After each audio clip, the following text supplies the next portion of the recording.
अस्सलाम वालेकुम, सितारों के सफ़र पर खुश आमदीद। आज की वीडियो में हम जानेंगे कि दिसंबर 2025 यानी साल का आखिरी महीना आपके लिए कैसा रहेगा। हम इसमें बात करेंगे कि करियर और फाइनेंस के हवाले से आपका महीना कैसा रहेगा, स्टॉक क्रिप्टो के हवाले से भी थोड़ा देखेंगे, लव और रिलेशनशिप्स को भी जानेंगे, हेल्थ के बारे में भी जानेंगे कि चैलेंजेस क्या हैं और आपको अपॉर्चुनिटीज़ इस महीने कहाँ मिलेंगी, रेमेडीज़ को भी डिस्कस करेंगे। तो वीडियो शुरू करने से पहले सिर्फ इतना सा कहूँगा कि जिन लोगों को अपना मून साइन नहीं पता वो कमेंट सेक्शन में अपनी ओरिजिनल डेट ऑफ बर्थ लिखें। आपको हम आपका ओरिजिनल मून साइन बताएंगे जिससे आपको वीडियोस देखने में आसानी होगी। आइए वीडियो को शुरू करते हैं। बात करते हैं तुला राशि वालों की, यानी कि लिब्रा मून साइन यानी कि बुर्ज मिजान वालों की। तो करियर और फाइनेंस के हवाले से बात करें तो 10th हाउस कैंसर है। शुरू में जुपिटर रेट्रोग्रेड रहेगा यहाँ पे 5 तारीख तक। तो जो रेपुटेशन और एम्बिशंस हैं उनको स्पिरिचुअल या इमोशनल एंगल से बूस्ट देगा आप लोगों के लिए, लेकिन रेट्रोग्रेड होने की वजह से प्रमोशन या नई जॉब में थोड़ा सा टाइम लगेगा। जुपिटर की जो 5वीं नज़र है वो आपके फर्स्ट हाउस पर पड़ रही है। अगर आप अपने करियर में हेल्प आप लेना चाहते हैं तो अपनी पर्सनालिटी को डेवलप कीजिए। जब प्लैनेट्स तीसरे घर में जाएंगे, यानी फिलहाल आपके सेकंड हाउस में है मार्स, सन और वीनस, ये आपके थर्ड हाउस में जाएंगे तो मार्स 8वीं नज़र से आपके 10th हाउस को देखेगा, जहाँ पे आप बहादुरी से अपने करियर को परस्यू करेंगे, बोल्ड डिसीजंस लेंगे, वो आपको अच्छे रिजल्ट्स देंगे। लेकिन मूला नक्षत्र में जब ये एंट्री लेंगे तो आपको पुराने जो ऑफिस के मैटर्स हैं या पुराने जो आपके करियर से रिलेटेड मुश्किलात थी वो आपको वहाँ पे क्लियर करनी पड़ेंगी। या आप इस तरह कह लीजिए कि पुराने ऑफिस से आपको निकाला गया, क्यों निकाला गया, किन वजूहात पे निकाला गया, ये सारी चीज़ें आपको क्लियर करनी पड़ेंगी। ये जस्ट एक एग्जांपल दे रहा हूँ, हर किसी के साथ ऐसा नहीं होगा कि निकाला गया। तो यहाँ पे जो भी चीज़ें होंगी, पेपर वर्क होगा, कुछ भी होगा, वो सारी चीज़ें आपको यहाँ पे क्लियर करनी पड़ेंगी। सैटर्न आपके 6th हाउस में बैठा है और 10वीं नज़र से आपके थर्ड हाउस को देख रहा है। यहाँ पे कम्युनिकेशन या शॉर्ट ट्रिप्स में, जॉब्स में डिसिप्लिन लेकर आएंगे तो आप लोगों को बहुत फ़ायदा होगा। राहु आपके 5th हाउस में क्रिएटिविटी से अनकन्वेंशनल इनकम के सोर्सेज खोल सकता है। तो राहु को समझने के लिए आप पहले इल्यूजन से बाहर आइएगा। जिस दिन आप इल्यूजन से बाहर आएंगे आप राहु को समझ जाएंगे। आपने रिसर्च अच्छी की तो आपके जो अनकन्वेंशनल इनकम के सोर्सेज हैं वो खुलना शुरू हो जाएंगे, क्रिएटिव सोर्सेज खुलना शुरू हो जाएंगे। लेकिन रिस्क कैलकुलेटेड होना चाहिए आप लोगों का।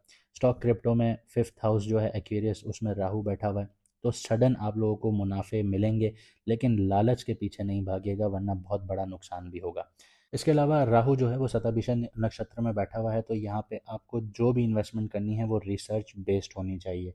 अगर आपने बिना रिसर्च के इन्वेस्टमेंट की तो उसको एक्सपेंस के खाते में लिख लीजिएगा, इन्वेस्टमेंट में नहीं लिखिएगा, वो वहाँ पे चली जाएगी। सेकेंड हाउस आपका शुरू में बहुत ज़्यादा क्राउडेड होगा, फैमिली बिजनेस या स्पीच से इनकम बढ़ेंगी, अर्निंग्स बढ़ेंगी। वीनस वहाँ होगा तो लग्जरी आइटम्स पे भी खर्चा होगा आप लोगों का। 11th हाउस में केतु बैठा हुआ है जहाँ पे मुनाफों का घर है। आपको मुनाफों से डिटैचमेंट भी हो सकती है, बड़े प्रॉफिट्स लेट आएंगे। लेकिन यहाँ पे प्लस पॉइंट ये आ जाता है कि जुपिटर आपका 9th हाउस में बैठा है और वो वहाँ पे आपकी लक का सपोर्ट आपको दे रहा है। 16 दिसंबर के बाद थर्ड हाउस बहुत ज़्यादा एक्टिवेट होगा, तो नेटवर्किंग से आप लोगों को फ़ायदा होगा और आपकी नेटवर्किंग मजबूत होगी।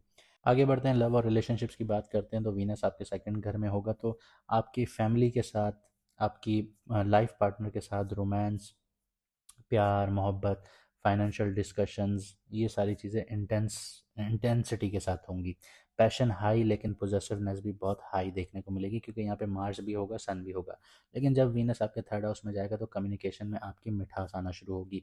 लव लेटर्स या ट्रिप्स में बॉन्डिंग आपकी स्ट्रॉन्ग करेंगी ये चीज़ें। राहु आपके 5th हाउस में रोमांस के घर में बैठा है, तो एक्साइटमेंट दे रहा है, लेकिन अनप्रिडिक्टेबल बना रहा है आप लोगों को। सडन अट्रैक्शन या ब्रेकअप्स भी यहाँ पे दिलवा सकता है।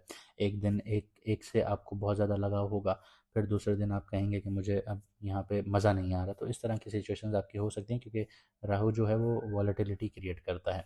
लेकिन यहाँ पे आपकी लव लाइफ डिस्टर्ब इस चक्कर में हो सकती है कि सैटर्न आपका 6th हाउस में बैठा है, तो डेली रूटीन जो है वो बहुत हेडेक होना शुरू हो जाएगी।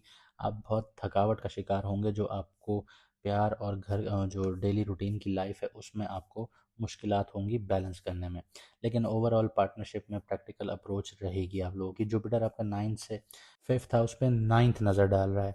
लव में फिलोसफिकल डेप्थ देखने को मिलेगी, लॉन्ग टर्म प्लानिंग अच्छी रहेंगी। सिंगल्स के लिए 19 से 31 दिसंबर थर्ड हाउस एक्टिवेट रहेगा।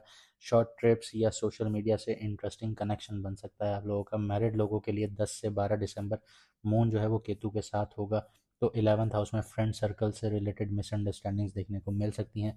क्लियर ज़रूर कर लीजिएगा, बैठकर बात ज़रूर कर लीजिएगा। ओवरऑल फ्रेंडशिप में बैलेंस और मेच्योरिटी आप लोगों के लिए बढ़ेगी। हेल्थ की बात करते हैं तो तुला वालों के लिए डाइजेस्टिव सिस्टम, किडनीज या स्किन पर ध्यान देना बहुत ज़रूरी होगा।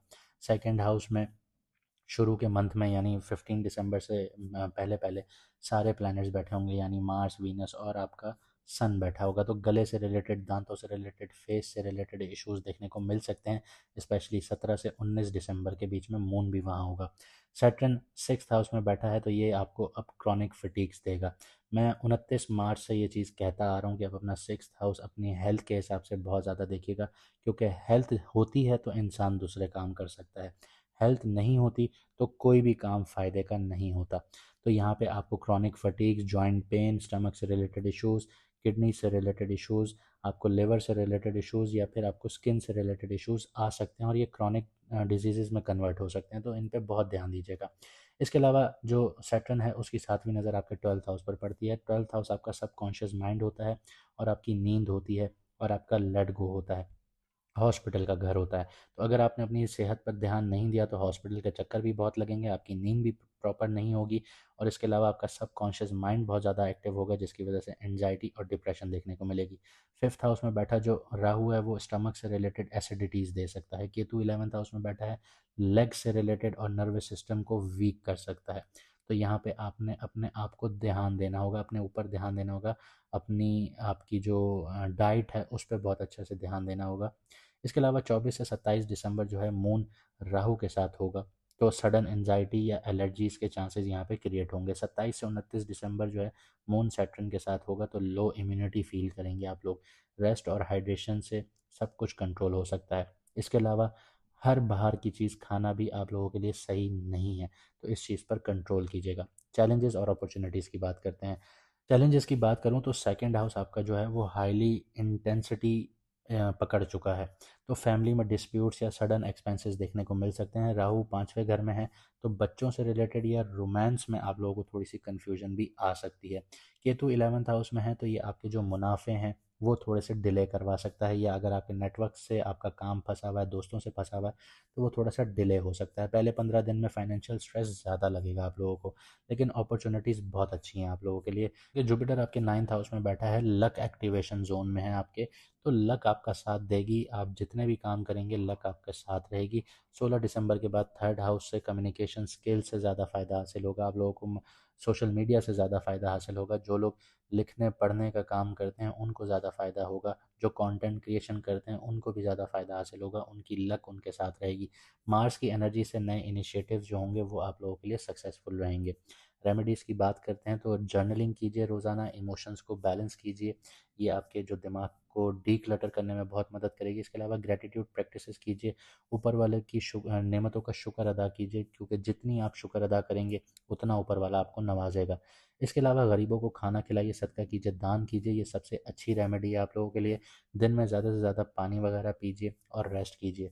सेल्फ रिफ्लेक्शन के लिए शाम को थोड़ा सा टाइम निकालें, क्वालिटी टाइम निकालें, अपने साथ टाइम स्पेंड कीजिए, थोड़ा अपने आप को टाइम दीजिए और अपने माइंड को पॉजिटिव कीजिए। कुछ पॉजिटिव चीज़ें नोट कर लीजिए कि आपने ये काम अच्छा किया था। जब आप ये करेंगे आपके लिए चीज़ें पॉजिटिव होना शुरू हो जाएंगी। ये महीना आपको रिलेशनशिप्स में और फाइनेंसेस में मेच्योर बनाएगा। बैलेंस रखिएगा, सब अच्छा होगा, आप एंड में ज़्यादा सेटिस्फाइड फील करेंगे। अपना ख्याल रखिए, मुझे दीजिए इजाज़त, मिलते हैं अगली वीडियो में सितारों के सफ़र पर।